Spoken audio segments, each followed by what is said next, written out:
Caritas Internationalis congratulates UNISDR for the organization of the event and appreciates the hospitality and warm welcome by the Government of Mexico and UNISDR. Responding to disasters and providing humanitarian assistance to those most in need has always been a key priority for the 165 member organizations of the Caritas Confederation.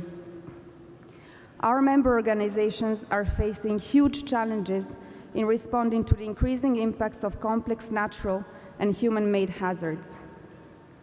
Consequences on local communities, especially on the most vulnerable and the poorest, are dramatic and carry long-term effects as people work to recover from disasters.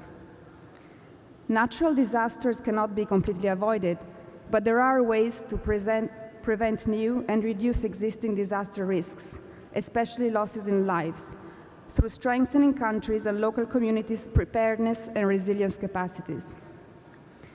Learning from past experiences alone may not be enough to respond and mitigate the impact of large-scale and often deadly hazards.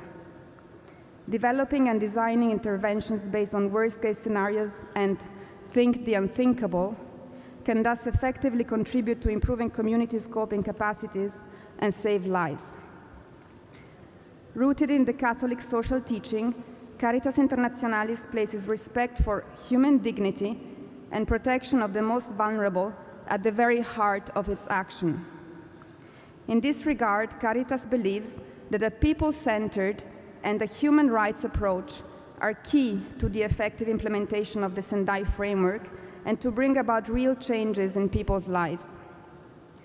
Effective implementation of the Sendai framework will depend on strong accountability to the affected people we serve and on the full participation of local communities in the decision-making process. In line with the localization agenda, local knowledge, culture, and expertise should be valued and prioritized in the design, implementation, and monitoring of DRR strategies. As emphasized in the guiding principles of the Sendai framework, international human rights law can play a fundamental role in preventing and reducing disaster risks and should be systematically included in DRR strategies. States have the primary responsibility to protect and provide assistance in an emergency setting, but they have also the primary responsibility to prevent and reduce disaster risks.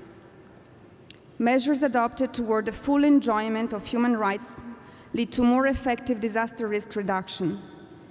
A human rights-based approach can also ensure the protection of vulnerable groups exposed to the impacts of natural or human-made hazards, including violence and conflicts.